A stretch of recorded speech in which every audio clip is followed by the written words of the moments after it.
Yo people, what's happening? It's your boy SEALEY and welcome back to the SEALEY Show. And today we're in Manchester, the National Taekwondo Centre to meet one man. So in London, he got the bronze medal, 2012. And then in Rio, 2016, he went and collected silver. I'm so excited about this conversation. This guy's got a lot to say. This guy's got a lot to teach. I've got a lot to learn. So yeah, man, let's do it. Let's go check him out.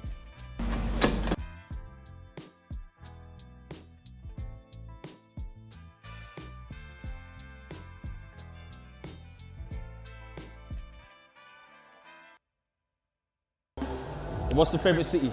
My favourite city, realistically, I was born and raised in London, so that's home to me. Yeah. But Manchester's a close second. Yeah? So yeah, Manchester, London, definitely my favourite city. Okay, and childhood idol? Childhood idol, Muhammad Ali. Yeah? Ali was my dad's idol. Okay. So he kind of passed that love of boxing and fighters on to me. So I used to see fighters like, I was into Spider-Man, Batman and all that, but I used to see Ali, Tyson, like real life superheroes. So I would say people like Ali inspired me to be a fighter more than anyone else could, because you know they did it in real life. So yeah, Ali 100%, greatest of all time. I love that. Best advice ever given? Best advice ever given? Probably my dad's advice, which was when I was a young boy, sacrifice now and it'll pay off later. Rewards later. It's hard when your friends are starting to go out chasing girls, doing stuff they shouldn't be doing. Yeah. And when you're a teenager, when you're like even 12, 13, you want to get involved in that stuff, but my dad was always like, what you're doing now, focusing on your sport, it's going to pay off 1,000-fold gratification. That's actually what he used to, delayed gratification. And so that, I'll say that's the biggest lesson that my parents taught me, and thank God I was smart enough to listen. Just about. I love that. Now look at you, man. Medalists all around the place, man. Doing my best. I will let you crack on, man. We'll let's take this first set. Lightweight, buddy! All right. We're going for 4.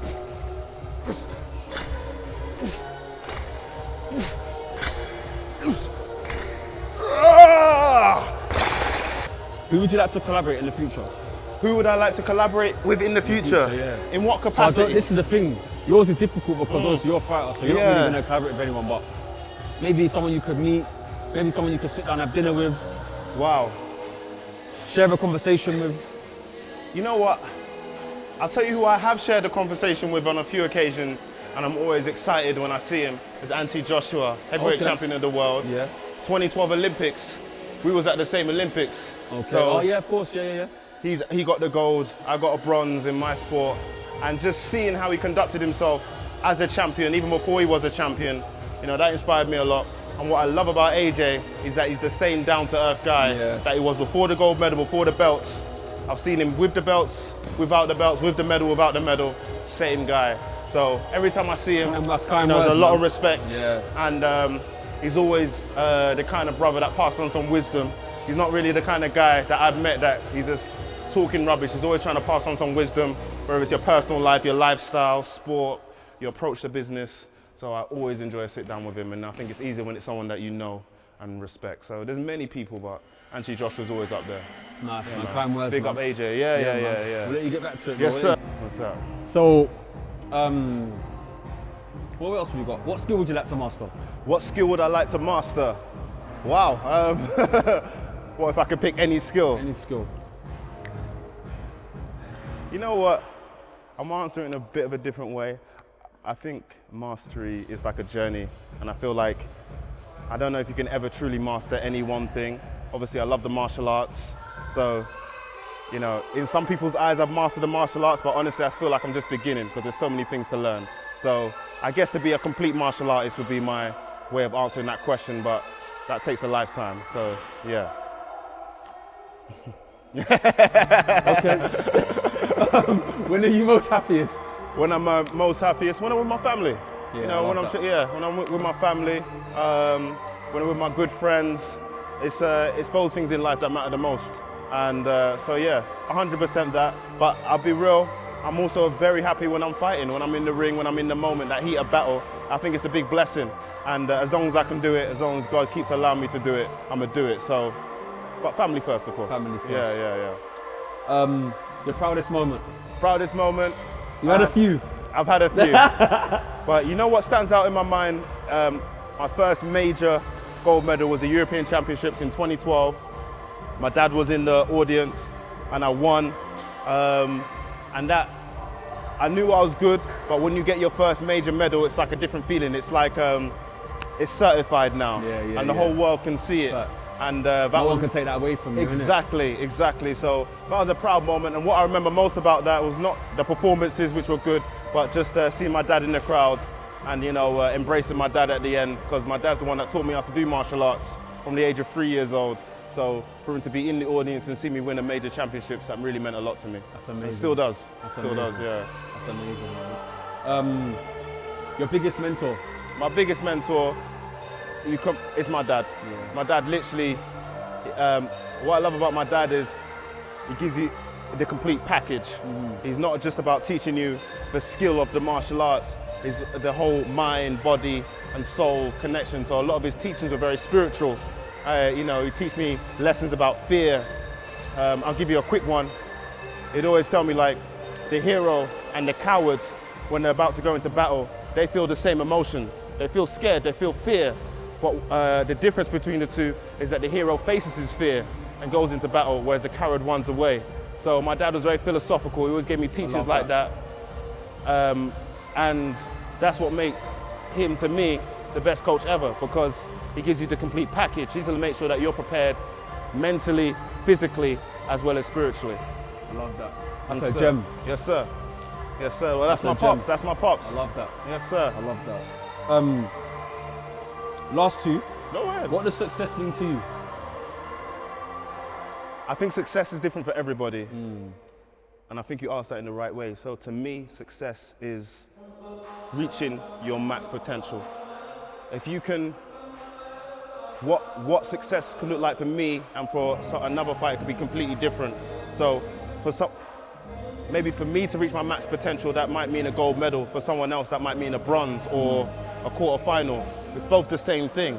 It's all about reaching your max potential, using what God gave you and pushing it to the absolute maximum you can. 100%. Someone that always inspires me, is a great example of that, I think, is Kobe Bryant. You know, God rest his soul, he's gone.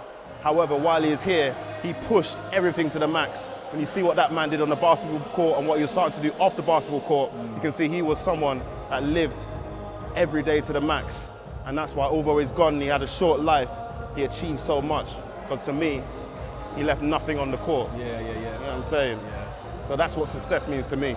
When I see Kobe, I think that's a success. When I see Michael, I think that's a success. They had their careers, it didn't last forever, but they maxed it out to the absolute nth degree. Left it all out there, innit? Literally. And now what we have left is just their legendary moments. Yeah, I love that. And finally, have you got any questions for me? Any questions for you? No, just that I'm enjoying this, and when we're gonna do part 2? That's all I want to know, brother. In fact, get that gold, man. Hey, come on. Soon then, soon. In fact, we got another question. Man. I want to know when I'm gonna get this fit. You know what I'm saying? I'm waiting, bro. That SEALEY come in looking fresh. I was like, yo, man, I know you got something for me to wear. Y'all need to stop, man. Y'all need to stop. Come on, sort a brother out. But nah. No, we got you, man. We got you. Yes, sir. Love it, bro. All right, man. Yeah, man. We'll let you catch up, man. Yes, sir. Let's get to work. I need to keep activating. Thank you. We're good? Yeah. So I feel like this is probably a different setting from how you normally interview It normally people. is. But it's authentic. Exactly. You wanted a day in the life. Exactly. So, as you can see, I'm getting some physio from my main man, Al, some acupuncture. He's sorted me out. Make sure I'm going to be nice and fresh for the weekend. And I thought there's no better setting for us to sit down 100%. and have a chat. So and you're relaxed anyway. I'm always relaxed, but Good. I'm extra relaxed now. So before we get into it, though, just for those who actually don't know, what does acupuncture actually do then? What's it doing right now? So this, you know what?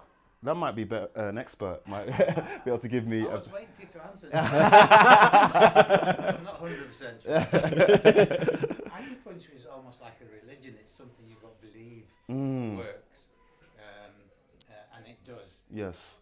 But some of the technical things it does is increase circulation in the area, Wow. Okay. which is a good thing because that aids healing. Also, it attracts something called mast cells, which are the healing cells in your body, and they're just travelling around your body, waiting for a cut or infection, and then they gather at that spot. Okay. So the fact that we put needles in there, they now think there's a problem. Oh, this is what I wanted to know, the science, the science And behind it. they're gathering around Okay. the injured area. Yeah, it always works great for me. It always works great for me. I love acupuncture. Any like kind of, I guess, traditional medicine I can fit in. I always try. I feel like there's no school like the old school. Facts. This has been going for thousands of years, so I trust it. 2,000 years. 2,000 years. Wow. So yeah. You were right there at the start, Ben. Well, I always wondered, 2,000 years ago they didn't have sterile stainless steel needles. That's how they do it then. I've never thought of it. Ah. Shards of bamboo. Bamboo shards. Wow. Well, when you break a cane, Yeah. and it shatters into Yeah. Little thousands splinters of and little stuff. splinters. Yeah, little splinters. Yeah, Yeah. splinters, yeah. Oh, I don't think I would have liked that 2,000 years ago. But the interesting thing I think is, at what stage, 2,000 years ago, did somebody think, I'm going to stick some shards of bamboo in this injury? Yeah, that's You're basically just deceiving those cells that you just spoke about, right? That's what you're doing. Yeah. Making them think there's a cut there. Same as leeches. Mm. But leeches are still used today Yeah. in hospital. Yeah. They're the best thing for cleaning up an infected wound. Even still. Yeah. Even I now. thought was it not maggots? No, Leeches well, suck it. I think they can and have used maggots, but Yeah, I feel like I've seen that as well actually. leeches only eat pus and infection. Oh, so they get the bad stuff out. Yeah. Oh, okay. And they secrete a fluid that makes the wound bleed. Yes. So it can flush the He's infection out. There you go. pretty amazing. So you got a little bit of On today's biology. show, there's some biology, some chemistry. There You you got a bit of go. everything, man. It's a medical program. Yes, sir. Yes. Now it is. Now it is. Literally. Now it is. I'll take it. So, Tay, you happy for us to call you Tay? Yeah. Go Taylor? for it. LT. LT, Yeah. it's Yeah. easier. Yeah. LT. If we're gonna keep it casual. Humble beginnings, man. How did it all start for you? It started at home. Yeah. So my dad is a martial artist. Now with over 45 years of experience, maybe a bit more. I don't want to expose his age, but he's always been involved in the martial arts. He kind of got into it with the whole Bruce Lee boom in the 1970s. Yeah. And Did he have the yellow suit as well? I think he may have had the red one, but Make the noises. yeah, what? Oh, definitely did the whole kung fu thing. But I guess a long story short, he loved the martial arts and he wanted to pass that on to his children. He always told himself that. And I had brothers. I was in the middle, so I got one older, one younger, and he would teach us. And just out of my brothers, I took to it the most. I just really enjoyed it. And I always say, because I was in the middle, the older and the younger tend to gang up on you, so I had to learn how to fight quickly. So I think that was literally, I think it was a survival mechanism. But it's all in good fun though. Very boisterous household. We love sport, very sporty family. And the whole Olympic dream started in 2000. That was the first time Taekwondo was an official Olympic sport. So where was home at this point? Walthamstow, East London. Walthamstow, That's East born and London. raised. Walthamstow, East London. E17, literally. Name of the band. Name of the band and also my postcode. So yeah, they're the second biggest thing out of Walthamstow these days. You know what I'm saying? I like to think. No. Shout out to E17, but yeah, it was just always my focus, always like kind of what we did. And in 2000, when Taekwondo first became an official Olympic sport, I remember seeing, the gold medal going around, the winner's neck and, the wreath on his head. And I was just like kind of captivated, like, wow, this is really cool. My dad just must have saw I was interested. He just leaned over and said, this could be you one day. You could be the best in the world. Planted the seed. Literally. And I was just like, yeah, why not? Not really realizing that a monumental shift of a decision had been made. But my parents were the type of parents where if they saw talent in their children, they just supported it. Amazing. 100%. So my story is obviously one of perseverance and hard work, but also of extremely good luck. Yeah. I mean, if I'd been born into a different family, if my parents weren't built the way they were built, this never would have happened. So I'm very grateful to be where I am. Like I said, it took a lot of hard work, but also very, very fortunate to be in the right family, the right place at the right time. I'm blessed that GB Taekwondo, was because like when my dad was competing, this didn't exist. So everything kind of just matched up perfectly for me, and all I had to do was work hard and stay focused, and thank God it all came into fruition. But that's how it all started. Like I said, humble beginnings. First memories of kicking were kicking the sofas and stuff around the house, annoying the heck out of my mum. Kicking the rest of the family. Literally trying my best to. And my dad, he got his own gym in Stoke Newington, and that's been the family business for the last, nearly, I think 25 years. Amazing. Next year. So actually running the gym as well. Literally, still to this day in Stoke Newington, he's still down there. I mean, I know we've been we've been here since the morning anyway, spending a lot of time together, and I've noticed you've referenced your parents a lot. Yeah. They have a big influence on you. Massive. Like I said, born into a different family, this never happens. They didn't just bless me with the genetic gifts, where being an athlete was a realistic thing, because it's not a realistic thing for most people. Obviously, for Taekwondo, I have very long legs, as I was just looking after them now. I have a small torso, big feet. So they blessed me with everything I would need to be an Olympic Taekwondo athlete, as well as all the mental work that my dad was sure to do with me to make sure I'd be strong and ready to fight, the physical work. I used to go running before school, go to school, do my homework, then I had to do Taekwondo training with my dad, and that was just my normal. Wow. That was my normal. In a weird way, I didn't really think it was actually much different from other people's lives, but He wasn't meant to know. Exactly. So I wasn't necessarily playing PlayStation and stuff growing up. That's my excuse to why I'm rubbish at FIFA. But I was always focused on sport, and it's like you said, you plant a seed, and if you work at it from a young age, I kind of feel like whatever you focus on, you're gonna get very far in it. 100%. So yeah, that's how it all started, man. And if I can ask, when you say like Wolfram, so I know we're gonna be like sort of jumping. Yeah. But I just want to give people like a clear sort of timeline of where you are today, because it's important. I think people these days focus on the result, and really they should focus on the process. Mm-hmm. Where was your situation like in Walthamstow, like in terms of living? Was you in an estate? Was it a house? No, we always had a house, but obviously I had friends who maybe were going in a different direction. And I think what protected me from that was definitely having my dad at home. I was very blessed to have both parents at home. Amazing. And they both gave me good guidance, what to stay away from. And the beautiful thing about my dad being known in the community, like even when we go to the barbers, they call him Sensei, stuff like that.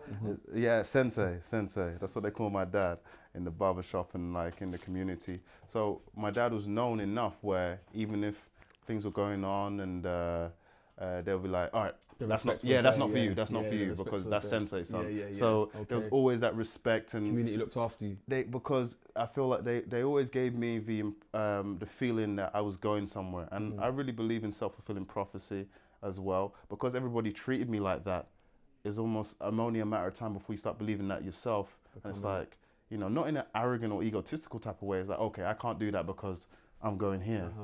And that's how it worked out. And even when I go home today, I see some of my old friends from back in the day. They're all just really proud and very happy that I became a success. So it was all love. So there was never really any of that envy or bad mind that some people talk about. Oh, I had to make it out. My experience growing up in Walthamstow was very cool. People looked after me, and so that's why I think it's important to represent where you come from, because I was very fortunate in that regard. Amazing. That's good to hear, man. Yeah, it was positive. It was positive. Yeah, it was positive. Good to hear. Yeah. So obviously, you've explained, your childhood. Yes. How it was ingrained into you and kind of shaped your lifestyle you have. How did Manchester come about then? See, Manchester is funny. I always had a relationship with Manchester because my mum's from Manchester. So okay. all my aunties and my cousins are from here. Right. So I always used to visit Manchester all the time growing up. Right, so I think it's funny how life comes full circle. Manchester came because of the Taekwondo journey because GB Taekwondo is based in Manchester. Right. So when I got the opportunity to fight for Team GB, it was like, well, you have to move to Manchester. And I was like, okay, that's cool because I got family there. And you see what I mean? How I just feel like everything just one step led to another. Yeah. Even to come to a completely new experience, a new city, but I've got family here, somewhere that I've been all the time growing up. I don't really believe in chance. It just seemed destined to happen. It could have been anywhere. It could have been anywhere. It could have been Birmingham. Yeah. Oof, but you know. Instead, you came to Wonderland. Exactly. So you know, Manchester's a great city, and I always said, even before I moved here, if it's not London, it'll be Manchester, and it just worked out perfectly like that for me. So yeah, I've been in this city since 2011 now. So wow, so this July will make 10 years in this city. So this really is my second home. I love London. Shout out to London, but big shout out to Manchester as well. I love this city, man. This city's been good to me. Nice people, really nice people, very friendly. No, I've got the same love story of Manchester. It's a great city. Actually. It's a great city. When did I come? 2013. So I was 2 years after you. Okay. So you've been there a while too. Yeah. So and it's like home. Everyone gets on to me now, like, oh, you're not from South. Yeah. I'm like, come on, man. Yeah. At least come up, see what how I'm living. That's it. And then, you know what I'm saying? That's the funny thing. Then they'll get it. Literally, all my boys that have come up to Manchester, they love it as well. Love it, they love it. They love it. They love what the city has to offer, man. Definitely. No, it's the place to be. Cool. So obviously the centre was here. Yes. You've been able to make grounds. Yes. The training. I mean, obviously the Olympics. That's a massive feat, bro. Yeah. That's the pinnacle for our sport. Pinnacle. Yeah. Okay. Okay. So just kind of explain to me like that journey. Then obviously coming to the centre. Was you destined to go to? How does it work? Was you selected to go or? Well, how it works is so you come into this team, and what typically happens is the Olympic selection is made from within the team. Right. So I was just, at first I got here, I was just so happy that I finally made the team, and I felt like, wow, you know, this is an amazing opportunity. So I trained as hard as I could, and but the Olympics really became like a real possibility for me is when I won the European Championships. I became European champion in 2012, which is the Olympic year, of course, for London. And that's what catapulted me to the Games. And it was just, when I got to the Games, it was just an out of this world feeling. I mean, you being from London, you'll know, the hype around the Olympics was massive. It was huge. For years. And being from East London, I saw the stadium being built up through the stages. I used to go play with my bike around there with my friends, and we'll see the scaffolding and whatnot, and it was just like, I think the power of visualization. I used to visualize about competing there, but I'll be honest with you, brother, I never actually thought I would make it to London. It was just more like a fun thing to do. Like imagine that crowd, what's that going to be like for them, or imagine walking into the arena. And I used to just visualize it so much, and when I got the opportunity to go, it literally was visualizations, or I should say dreams into reality. That's amazing. So the power of visualization is so real. Even if you're not 100% confident, I just say do it anyway. Yeah. Do it anyway. Visualize anyway. One of the things or two things I would say, I kind of told myself when I was younger, and they've carried me forward into manhood. The first one was, you know what? Was it 7.5 billion people on this planet now, I think? So, and I felt like, even if there's 7.5 billion people on this planet doubting you, there only has to be one that believes in me, and that's me. So even if I've got the whole world saying I can't do something, if I believe it, that's all that matters. And I don't know, it just came to me when I was a teenager, and I just thought, you know what, I'm going to carry that philosophy. And I just always felt like, as long as I believe in myself, that's all that matters. So that was, you know, just kind of carried me through everything, really. I feel like having a high sense of self-belief and believing in yourself is the most critical thing for, I think, not just being an athlete. If you're in business, if you're being any type of professional, I just feel like you have to have that self-belief. So, yeah, that philosophy really just carried me through my whole career more than anything. No, I love that. Thank you very much. Say, it's been an absolute pleasure meeting this man. Thank you so much. Behind an extra hour. Oh, sorry, sir. Sorry about that. But no, I really appreciate that, Al. Thank you very much. It's on its way to being well healed. It is. Thank you very much. Thanks to you. Are you here next week? No. Oh, okay then. Well, not yet anyway. Okay then. We get phone calls, don't we? Yes, true. Because I don't think Tom's in on Monday. No, he's not. That's what I heard, Ben's sir. still away, Exactly. So maybe Monday. Well, I'm in clinic Monday. Oh, okay. Actually, I think the girl's covering actually. Yeah, I think she's covering Monday. But an absolute pleasure. Thank you very much, Al. I just need to get those books. You're going to have to edit me walking away. That's all right. I'll be in again before you know it. No, I just get last minute phone calls. Oh. Are you free tomorrow?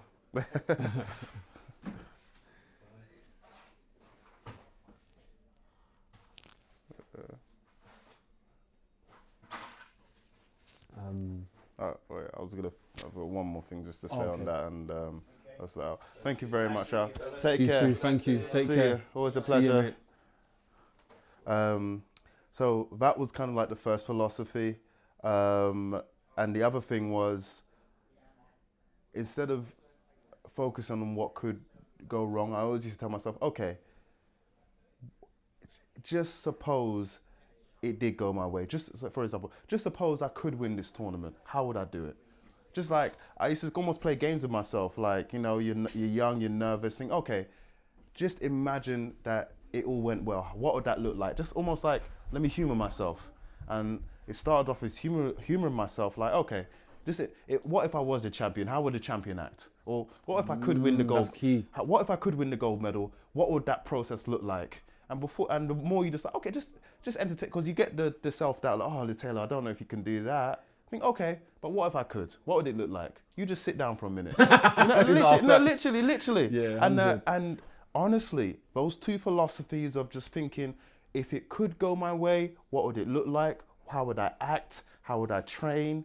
And the only person that needs to believe in me is me. I've got a lot of people believing in me. Don't get me wrong. It wasn't that kind of thing. My dad, my mum, my brothers, my family, my friends, my coaches. However, even if that wasn't there, I would still believe in me. I love that. And I always visualize how it could go if I could be the champion. So that positive psychology that was just ingrained in me from a youngster really just carried my whole career. I have to You be literally honest. just answered my next question as well. Like, where did you get that brain power from? But you've obviously... It was definitely from my dad, though. I think I touched on a little earlier when we spoke about how my dad prepares you like mentally, spiritually, and physically.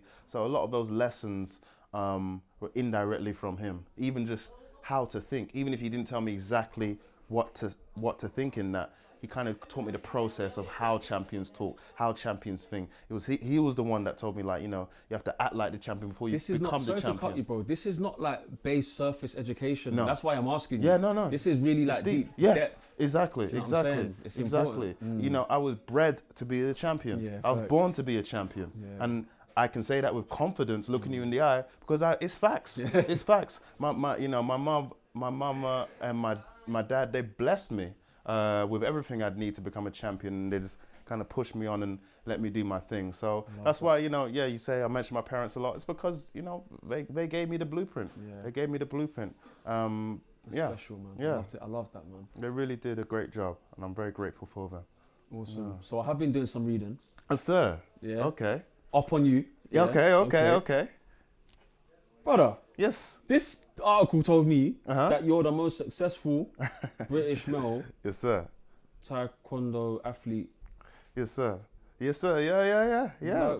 Like, that's a hell of an accolade, bro. Thank you, my brother. Thank you. And it's I think it's just a testament to the hard work, and to, you know, the self-belief, to the perseverance. And it's crazy you say that. I still want to achieve more. I still want to achieve more.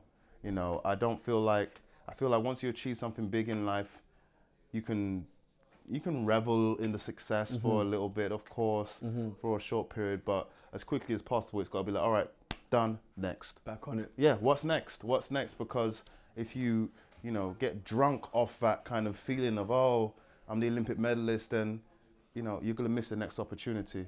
And sport, as you know from being an athlete yourself, it's a very short window. So I want to squeeze as much as I can, brother, out of this career. And I'm at the stage in my career now where, I've got a good few years left, but I just want to maximize every single one. Every single one. We've got some massive goals over these next few years, and I intend to accomplish them. Amazing, man. So I was in the gym earlier. Yes. I was looking, obviously, on the walls and stuff. Where's the schedule at with the next Olympics? So, because we're looking at Paris in 2024. Right. So that's the next one. We've got a shorter cycle this time because, as you know, the Olympics was just last year. It was postponed. Okay. So we're actually 2 years away from the Olympics. We're in 2022 now. Right. So that was one of the reasons why I stayed on. There was options to retire and stuff, but I never really wanted to. And the fact that it's a shorter cycle, a condensed cycle, gave me even more inspiration. I think there's a lot of people that if it was a normal 4-year cycle that would have retired even from within this academy, Right. but because it's shorter, it just kind of gave everyone that motivation to keep going. And I feel like it's closer. Exactly. Well, it is. True, But yeah. no, but and you're right about the feeling as well. It's like a different feeling. When Yeah. it's free, you think 3 years, I can do that. And look, we're only 2 years away already. Yeah. So no, it's going to be an exciting year. Big things for me this year is the European Championships in Manchester.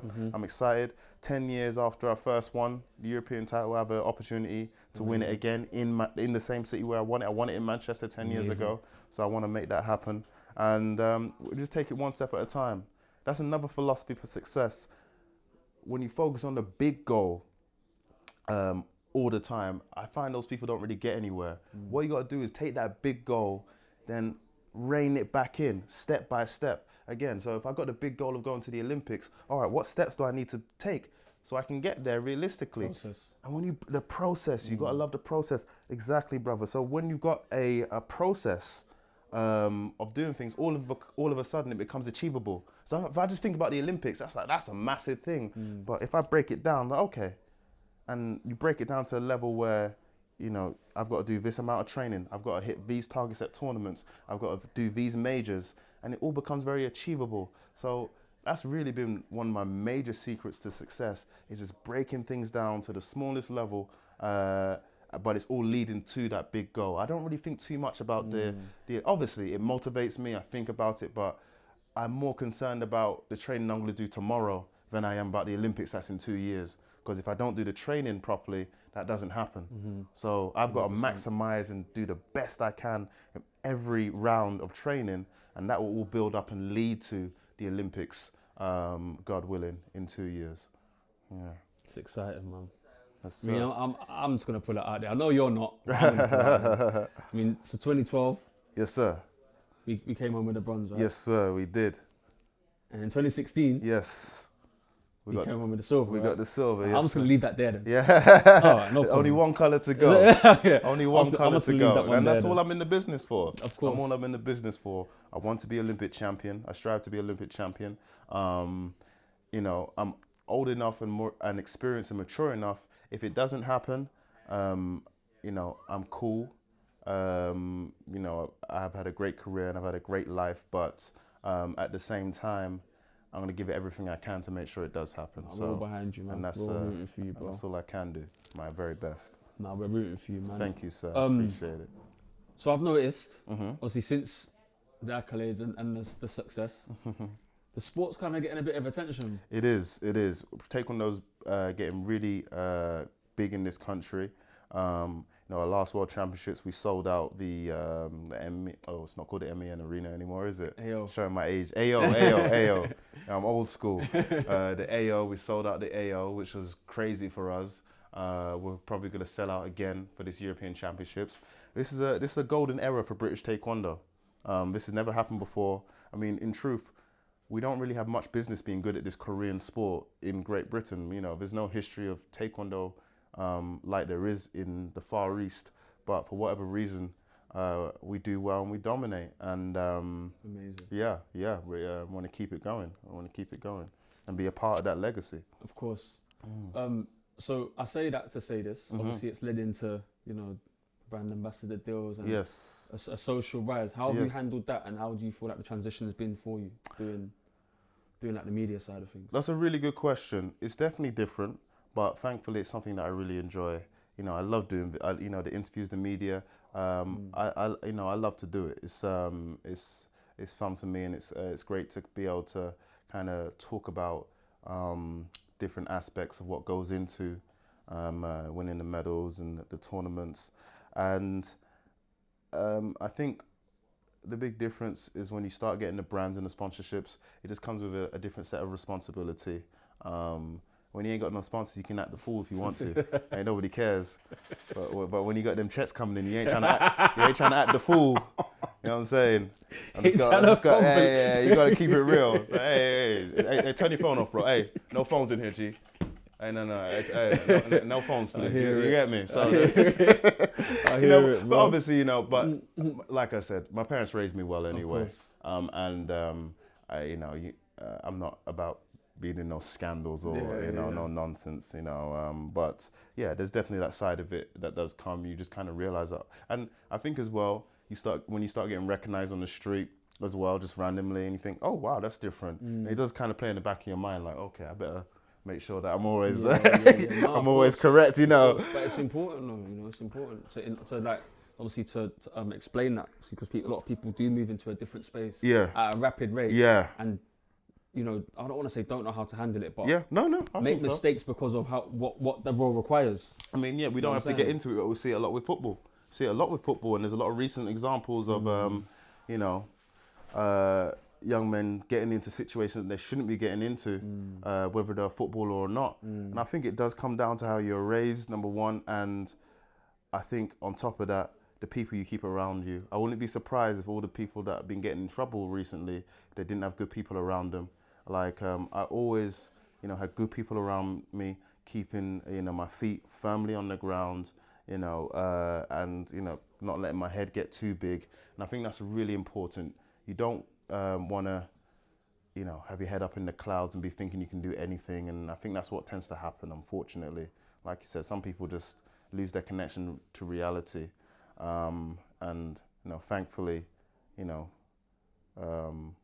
thank God, I've never really gone down that road. I just, I like to keep myself to myself if I can, because the fame is very nice, but there's a consequence to that as well. It does mean that people will be watching you and your private life. And to be honest, brother, my version of fame is a microcosm compared to some other sports. So I can only imagine what some of these footballers and some of these people in high-profile sports are going through. But yes, I think as well, one of the things that kind of kept me clean is just the fact that I'm always trying to represent where I'm from, and I never want to set a bad example. I want to be the good press. I want people to, hear about me, hear about where I'm from, and think, oh, he's a good example. He represents his community well. And for me, when people say that kind of thing, it really makes me happy, and it makes me want to continue doing what I'm doing. Just being a positive example. I feel like there's enough negative news out there. If I can be an example of a positive athlete, a conscious athlete, then I've won as far as I'm concerned. I love that, bro. And then how does that move us into the future then for you? All right. How does that move? Yeah. So how does that move into the future for you now? How's that move into the future? I think I see myself as the Olympic champion. Of course. Let's go. Legendary Taekwondo career. I would like to transition and move into doing some more media. So what you're doing now, I enjoy doing the interviews. I really love speaking to other fighters from other disciplines, boxing, MMA. I love that. But, I also have a passion for teaching as well. My dad, like I said, still has his club. My family still have our family business in Stoke Newington in Hackney. And shout it out, man. Shout out. Taekwondo Academy, Stoke Newington in Hackney. You can check us out. Go to taekwondolondon.com if you want more information. You want to train with the best, forget about the rest. It's come down to Hackney. But I have a passion for teaching and passing on my skill kind of to the next generation. So I would like to be involved in Taekwondo in that capacity going forward, using my name to kind of influence the next generation. And, you know, I love working within the media as well. So I think I'm gonna be doing. I think I'll be like you. You look comfy there, bro. I'll be doing a couple things. I'm watching the summer. Yeah, man. It looks comfy still. You know what? Being on the presenter's chair is very comfortable. It's nice to be able to talk about fighting and not have to get hit. So I'm looking forward to that stage. But for now, you know, I'm still all in on Taekwondo. But the future is gonna be bright, whichever way it goes. Amazing, man. No, I'm excited. We're excited for you. Thank you. I'm excited too, brother. I'm excited too. But first, we've got some more gold medals to win. Yeah, definitely. Let's get them colours wrapped up, man. Yes, sir. Just finally, before we end, what would you, obviously, I know it's a bit of a generic question, but I think it's quite important. It's each one teach one. Yeah.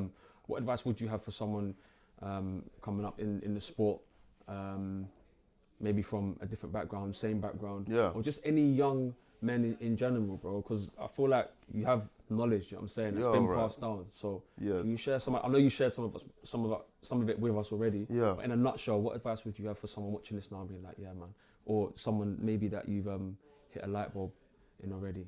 I would say that person. That's a really good question. What comes to mind is this: time is your most precious commodity. I have achieved success in this career because I used my time very wisely when I was young. I mentioned before, going running before school, training after school. So all my formative years from the age of really 3 years old when I started, but so call it from the age of 3 to the age of when I first made the academy, 19. Before I even made Team GB, I was using my time very wisely. I was still at uni, I was still at school doing all the normal stuff, but I dedicated a portion of my time every single day to Taekwondo, every single day. And that's really what it takes. You know, people want to be like Kobe or Mike. You got to put the time in. You got to put the time in. 100%. But that's not just with sport, because some people may be watching this at age 30 and think, oh, my opportunity to be in sport is gone. And yeah, however, you can use that same approach to business, to your podcast, to your YouTube channel, to your social media page. Whatever it is, you have to dedicate your time to it every single day. That's the only way I've really seen it done. And I know it's maybe not popular. People want to, you know, people love the 4-hour work week and, you know, you know what I mean? Or can I do it part-time but still get to the top? You can do it part-time, but you're going to get part-time results. Yeah, exactly. You understand where I'm coming from, brother? You have to put the time in. So just the advice is time is your most precious commodity. That's more important than money. You can make, trust me, you get, money can easily come and easily go, but your time, once it's gone, it's gone. So invest your time wisely. Whatever it is you want to do, invest some of your time doing it every single day, and you're going to see results. If you do something every single day, I don't care what it is, you're going to get good at it. You're going to get good at it after a couple of years. So that'll be my advice. Use your time wisely, because you only get one life. And that's one thing my parents really instilled with me. One life, young man, one life. One day you're going to be old, one life. And that just stuck with me. So I feel very blessed now, but I listen to them. And here I am at the age of 30, still a young man, but I've achieved a lot in my youth. And what achievement does, it's like a step, like a pedestal. And now I'm up here, I want to achieve even more. I want to do even greater things. I want to challenge myself. I want to make my parents and my family, my brothers, I want to make them even more proud.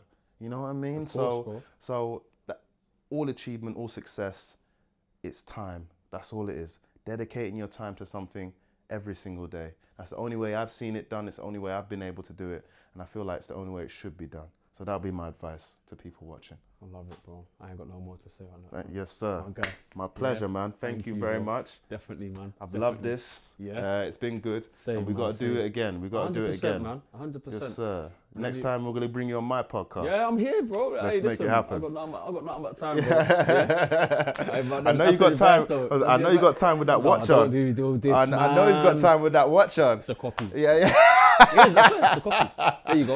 It's out there. It's a replica. Nah, but real talk, real talk. No, it's been a pleasure. Thank you. I really appreciate the positivity, even just planning this. I love what you're doing, and keep on going, man. Thank you. Long time in the works as well. Yeah, a man. long time in the works. We got it done, man. Yes, sir, we got it done, but man. You know, it won't be as long to the next one. So, of course, peace and love, my brother. I appreciate you, and more success to you. My guy. Bless. Kids, take time. Yes, sir. Take time, take time. Love. Yeah, man. Thank you, brother. That was proper. There you have it, people. Really enjoyed today. Down at this amazing facilities. Remember to share, like, subscribe, tell a friend, yeah? And remember, if you don't watch it now, you're gonna watch it later, because that's how energy works.